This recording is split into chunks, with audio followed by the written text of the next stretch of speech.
ya fi musulmi a Najeriya haƙuri, ba wanda ya fi a cije shi ya haƙura kamar musulmi, amma ba za mu iya haƙuri ba in aka zagi manzon Allah. Don haka in kuna so ku hana mu ɗaukan doka da hannunmu, to ku hana masu dagin manzon Allah sallallahu alaihi wasallam, domin wallahi idan suka yi ba za mu iya hanawa ba.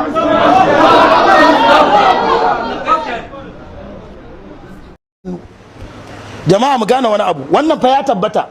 Idan gwamnoninmu ko shugabanninmu jahilai ne, ba a rabu ba boko, babu alifin ba'un ta'un, to zo mu za mu nuna musu nunin jimin ha'un kha, su zo za mu nuna musu inda yake a rubuta baro-baro, su saka kwaftaran gilas ɗinsu mu karanta musu gudun su gani.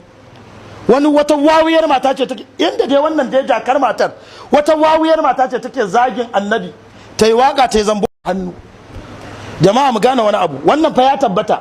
Idan gwamnoninmu ko shugabanninmu jahilai ne, ba a rabu ba boko, babu alifin ba'un ta'un, to zo mu za mu nuna musu nunin jimin ha'un kha, su zo za mu nuna musu inda yake a rubuta baro-baro, su saka kwaftaran gilas ɗinsu mu karanta musu gudun su gani.